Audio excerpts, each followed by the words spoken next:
really know the people around you. You think you can sense when something's off. You trust your intuition. When someone's toxic, when a mood darkens a room, when a boundary is crossed. But what if I told you that the real danger isn't the obvious kind? What if the most destructive forces in your life were familiar faces? Not enemies, but friends. Not abusers, but smiling, soft-spoken caretakers, maybe even family. See, while you're guarding yourself from the loud monsters, you might be opening the doors of your mind to something far more insidious, the unconscious of others, silently bleeding into your own. Carl Jung didn't spend decades mapping the psyche to warn us of fairy tale villains. He studied the invisible. He understood that what controls us most lies outside of our conscious awareness, not just in you, in everyone. And that's precisely where the danger lies, because people who refuse to face their own darkness don't destroy themselves. They destroy others, and often that other is you. You felt it, haven't you? You walk away from a conversation and feel lighter, or maybe emptier, as if something was taken from you. Even though no words were harsh, you were blamed for something you didn't do, pulled into a drama that never belonged to you. And worse, you felt needed, so you stayed. That's not empathy, that's invasion. What Jung called projection, the psyche's way of unloading what it cannot face. And the target, anyone close enough to carry the weight. In that moment, you're no longer seen as a person. You become a mirror, a villain, a savior, a container. But none of those identities belong to you. The most disturbing part, you may not even realize it's happening. You think you're helping, you think you're being kind, but you're slowly being absorbed into a psychic battlefield that isn't yours, solving problems that were never yours, and suffering wounds that don't belong to your story. And no, this isn't just about toxic people. This isn't about cruelty. It's about unconsciousness. Because the most dangerous people in your life aren't necessarily evil. They're unaware. Unaware of their masks. Unaware of their wounds. Unaware of the shadow puppeting their every word and silence. That's what makes them so dangerous. Not the malice, but the lack of self-awareness. They infect you with their unhealed story. Not with knives, but with glances, guilt, praise, silence, until you begin to question your own voice. And once your connection to your own psyche is weakened, you become an extension of theirs. You become part of the shadow they refuse to face. You may be experiencing this right now, in a romantic relationship, in a friendship, in your workplace, or around your kitchen table. You've been asking what's wrong with you. But the real question is, what part of you is being hijacked by someone else's unconscious? In this video, we'll expose the 6 psychological profiles Jung would identify as emotionally dangerous, not because they mean harm, but because they're driven by internal forces they've never dared to confront. We'll draw directly from Jung's core works, Ion, the ego and the unconscious, and archetypes and the collective unconscious, to decode how these patterns form, how they infect, and how they survive through you. But we won't stop there, because if you're truly ready for this journey, you'll need to ask something deeper. Which of these patterns lives in you? Take a breath. Stay with me. After this, you will not look at others or yourself the same way again. Imagine living with someone who makes you responsible for everything they feel, not with words, but with sighs, with silences, with that look that says, you've done something wrong again. At first, they seem fragile, sensitive, deep, but as time passes, you begin to feel like you're walking through a minefield, blindfolded. Every step triggers something, and slowly you realize this battlefield isn't even yours, but you're already losing. This is the unconscious manipulator. Not a villain in the traditional sense, but someone who hasn't made peace with their own pain and uses you as a stand-in for the war inside them. Jung said, "What we do not make conscious will appear in our lives as fate, And sometimes that fate sleeps beside you, sits across from you, calls you friend, partner, even family. These people are ruled by repressed memories, unintegrated wounds, emotional fragments too painful to face directly, so they project them, not because they want to hurt you, but because they don't know who else to give their pain to. Jung wrote that projection is a natural function of the psyche, but when it's not recognized, it becomes dangerous. It distorts perception. It causes what he called psychic blindness, where people no longer see others as they truly are, but as reflections of what they refuse to see in themselves. That's exactly what the unconscious manipulator does. They don't see you. They see their own abandonment, their shame, their inadequacy, painted onto your face, and they react, not to you, but to that inner ghost. You'll notice the signs. They're always the victim. When they're angry, it's because you made them feel unsafe. When they're sad, it's because you failed them. When they feel inferior, it's because you must think you're better than them. Over time, this distortion sinks in. You'll start asking yourself, did I say something wrong? Am I insensitive? Maybe I am the problem. This is how the manipulation works. Silently, without accusation, without control, just presence, emotional gravity. And the trap is even deeper because these people are often magnetic. They carry a certain intensity, a tragic beauty. They seem like someone who feels more than others. And so you tell yourself, I get them. I can help. I just need to love them harder. But you're not healing them. You're bleeding for them. You're sinking, trying to rescue someone who refuses to swim inward. Jung warned us about this.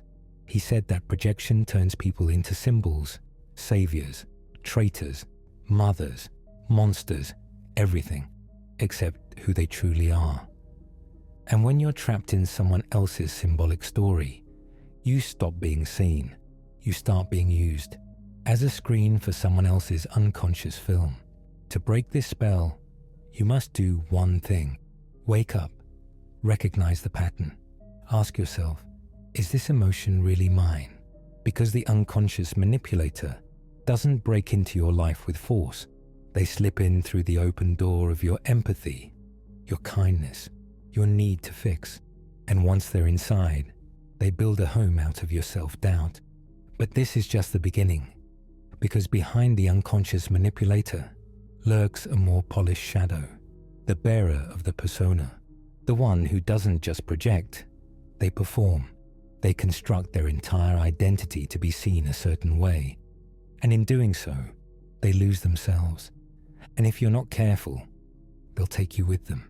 In the next section, we'll explore this psychological mask, why Jung considered it one of the most dangerous forces in human interaction, and how you can tell when you're being pulled into someone else's performance instead of a real relationship.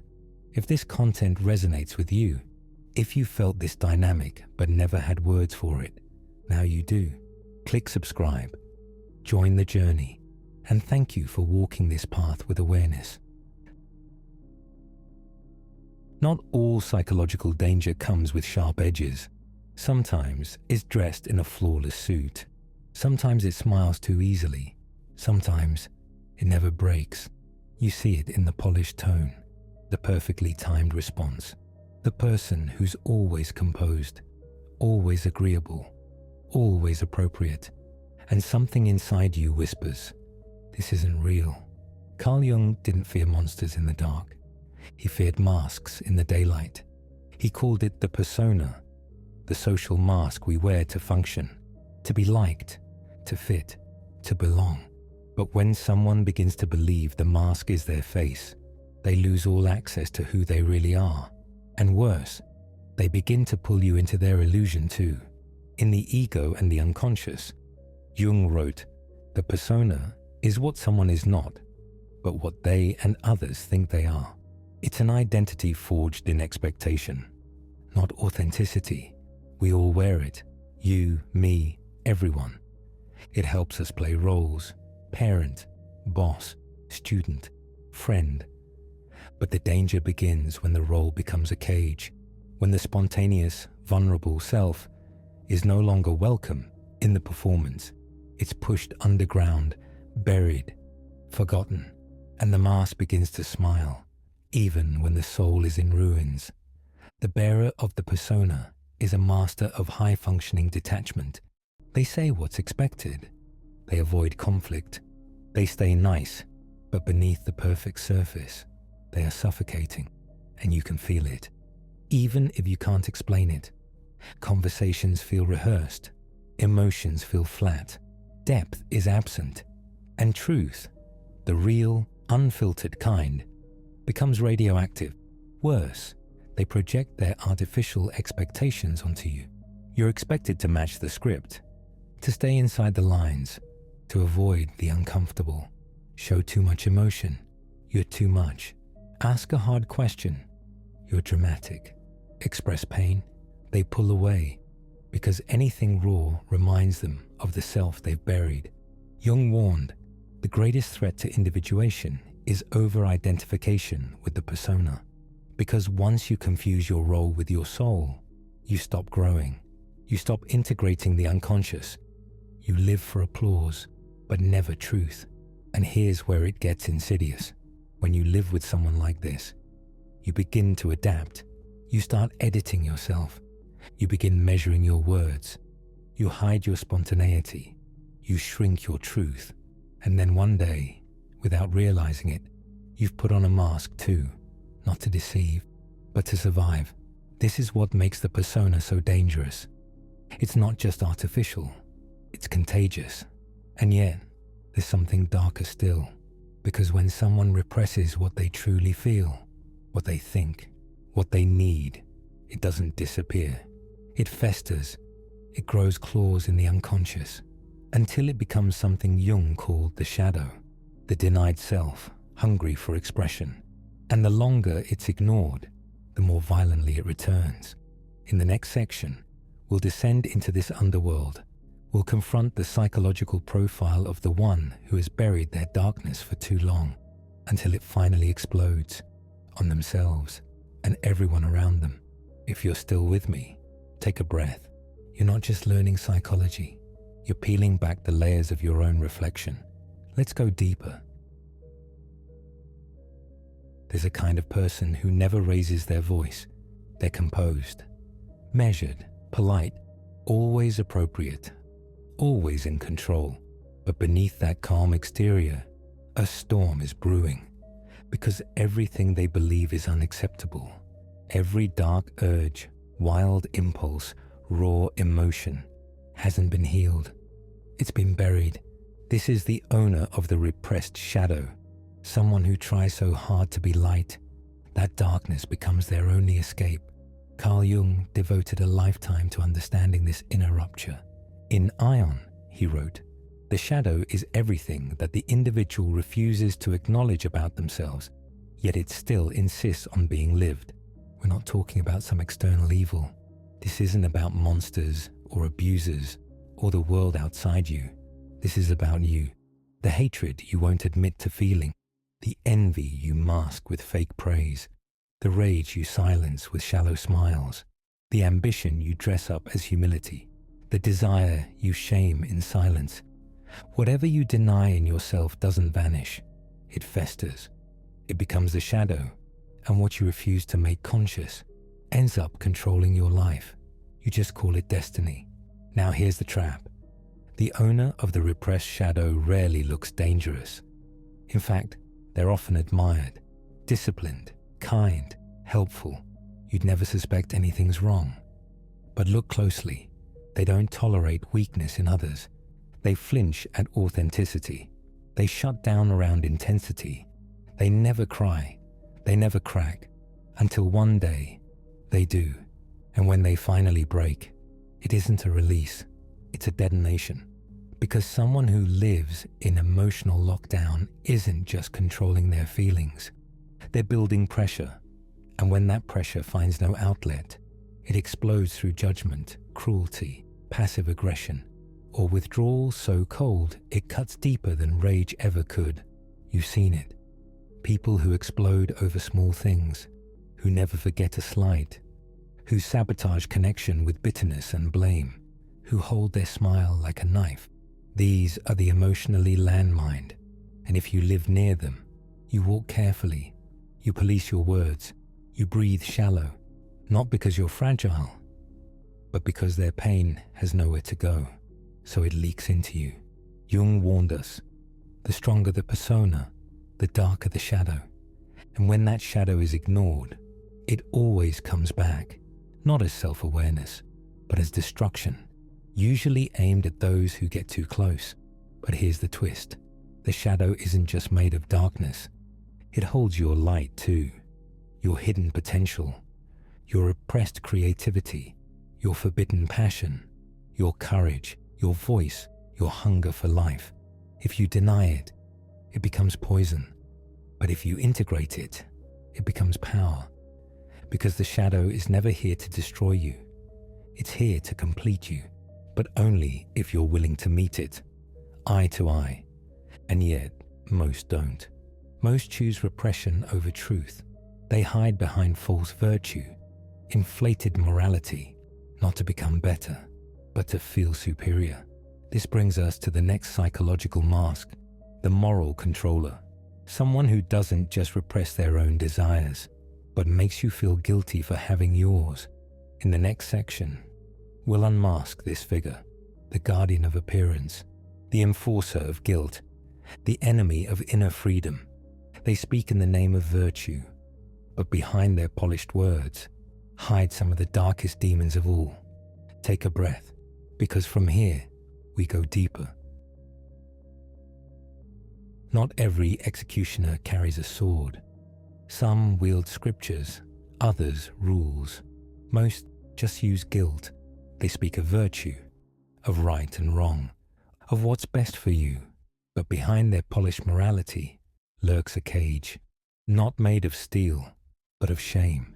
This is the moral controller dash, the one who hides their unconscious behind the mask of righteousness. Jung warned us of this archetype. He understood that morality, when weaponized, becomes one of the most dangerous forms of repression, because it doesn't just bind the self, it shackles everyone nearby. The moral controller is not aware of their shadow. They don't seek to understand it. They project it onto you. They condemn your desires because they've buried their own. They shame your choices because they never dared to make theirs. They claim the high ground, but it's built on denial. You've met them. You may even love them. The ones who never stop correcting, who are quick to point fingers but slow to reflect, who hold themselves up as moral beacons, not because they are one, but because they need to believe they are. Jung wrote that the more someone represses their shadow, the more they are compelled to project it outward. That's the essence of the moral controller. They turn the world into a mirror of their own denied impulses, calling others impure, deviant, broken, so they can preserve the illusion of personal virtue. The danger here is subtle. They don't manipulate like the obvious narcissist. They don't scream, they don't threaten. They guide you, they correct you. They tell you it's for your own good. It's because I care. You'll understand when you're older. I just want what's best. But what they really want is control. Control over your emotions. Control over your freedom. Control over who you're allowed to be. And the scariest part? They believe they're helping, that they're saving you. Jung explored this deeply in Ion, through the archetypes of Christ and Antichrist. One embodies integration, the other, division. The moral controller plays the role of the light, but cannot see the darkness clinging to their own back. And so they become blind, dangerous, unaware of the complexity of the soul, reducing it to obedience, purity, and shame. Live near someone like this long enough, and you begin to feel as if everything you are is wrong. You walk on eggshells not because they punish you, but because you punish yourself. You start hiding your natural impulses.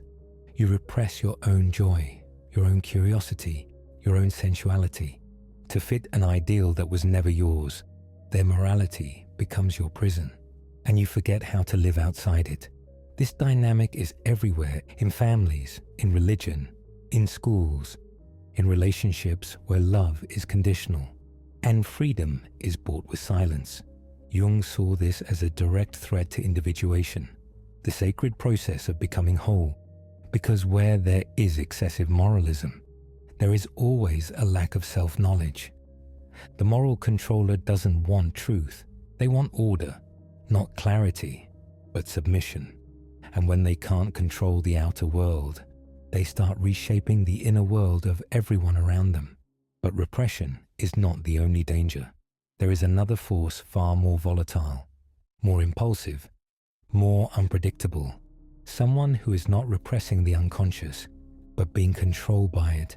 This is the next figure, the complex individual. Where the moralist hides their shadow behind virtue, the complex person is ruled by it. Raw, emotional, explosive. They can embrace you today and destroy you tomorrow without even knowing why. In the next section, we'll step into this chaotic realm where the psyche no longer leads and trauma takes the wheel.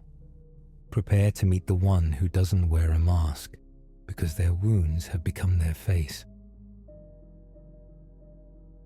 Imagine loving someone who keeps changing faces.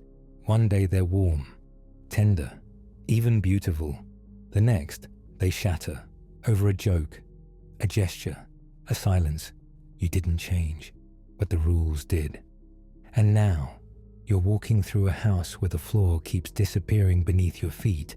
This is what it feels like to live with someone dominated by unconscious complexes. Those emotional fragments Jung called autonomous psychic forces. They don't whisper, they possess. A complex is not a bad mood. It's a trauma, half buried, half alive, acting through someone who doesn't realize they're reliving history. In Psychological Types and the Ego and the Unconscious, Jung explains, complexes are pockets of past pain, with a voice, a mood, a trigger. They hijack the present with echoes of the past. A casual remark opens the wound of childhood abandonment. A forgotten message stirs a storm of betrayal. A kind gesture becomes twisted into proof of pity or manipulation. And the one trapped inside these complexes, they don't know they're acting from pain. They believe they're being logical, that you are the problem, that you are the one who changed. But they're not arguing with you. They're arguing with their past. And you're just close enough to catch the shrapnel. The worst part? It's not always like this. There are moments of light, moments when they hold you with such tenderness. You believe it's over. You believe this is who they really are. And maybe it is, but it doesn't last. Because no matter how beautiful those moments are, they're followed by emotional storms you didn't see coming. So what do? You shrink. You adapt. You walk on eggshells. You measure every word. You read every silence. You try to predict which version of them will show up today. And you tell yourself, it's not that bad. They don't mean to hurt me. Maybe if I'm more careful. But here's the brutal truth. The monster inside them was never sleeping. It was waiting. Complexes don't rest. They reside.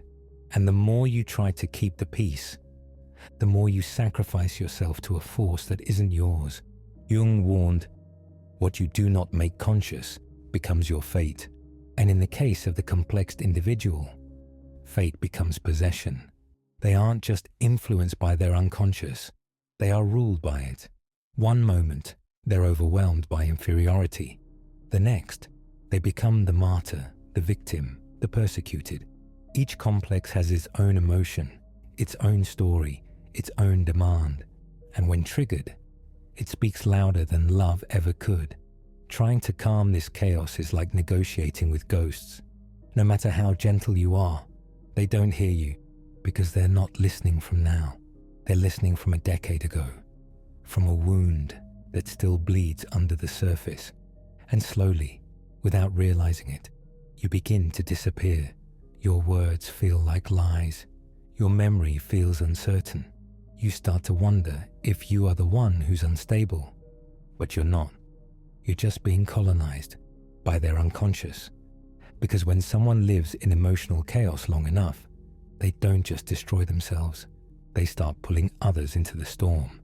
And yet, even this is not the final danger, because there is a type more subtle, more patient, more draining.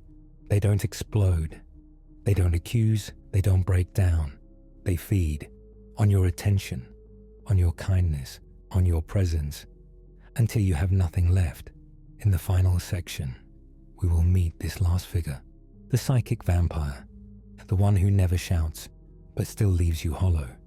And with them, we will close this cycle, not in fear, but with clarity, because Jung didn't just map the unconscious jungle. He pointed toward the way out. Stay with me. The final truth is coming.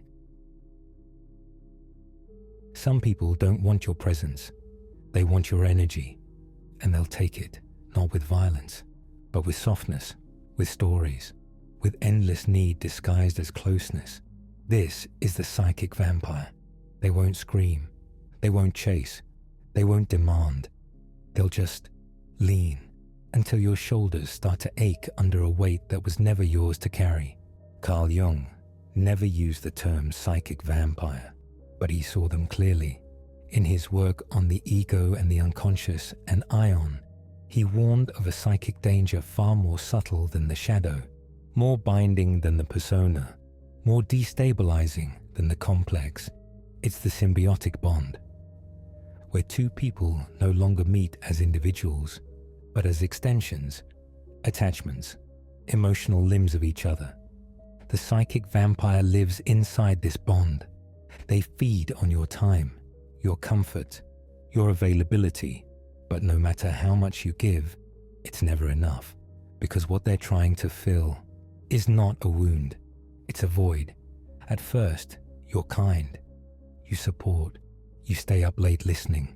You forgive the manipulation, the guilt, the subtle emotional blackmail, all in the name of understanding. But slowly, something starts to slip. Your boundaries, your time, your center of gravity. And then one day, you wake up and realize you no longer know where they end and you begin. It's not just physical exhaustion. It's existential. Your soul, slowly drained in droplets. Jung described these bonds as parasitic, not in cruelty, but in truth. There are people who cannot carry themselves, so they cling, not to grow, but to survive. And in doing so, they dissolve you. You begin to feel guilty for needing space, selfish for needing silence, cold for wanting distance, because the psychic vampire is a master of role reversal. They start as the victim and become the accuser. They beg for closeness, then punish you for not giving enough. Before you realize it, your life is no longer about living. It's about maintaining peace, preventing meltdowns, protecting a relationship that's killing you. But here is where the truth cuts deeper. You've been them too. At some point in your life, you've been the vampire, the controller, the persona, the shadow, because none of us are immune. We all have pain. We all have masks. We all have moments when we hand the steering wheel of our soul to the unconscious. The question is not who's broken. The question is who's willing to look within. This video wasn't just an explanation. It was a mirror, a quiet confrontation. And if you've made it this far, it means you're ready to name it, to face it, to begin the slow, sacred process of taking your soul back. That is individuation, not blame, not perfection, but sovereignty. The moment you stop living as a hostage to the unseen and start reclaiming the right to see clearly. Now, I want you to participate. Leave a comment below. Tell us which of these archetypes you've encountered and which ones you've seen in yourself. Your words might be the spark that wakes someone else up. And before you go, this journey is not over. The next video takes us even deeper into Jung's map of the psyche. You need to see it, because the more light you bring into the dark, the less the dark owns you. I'll see you there. Keep walking.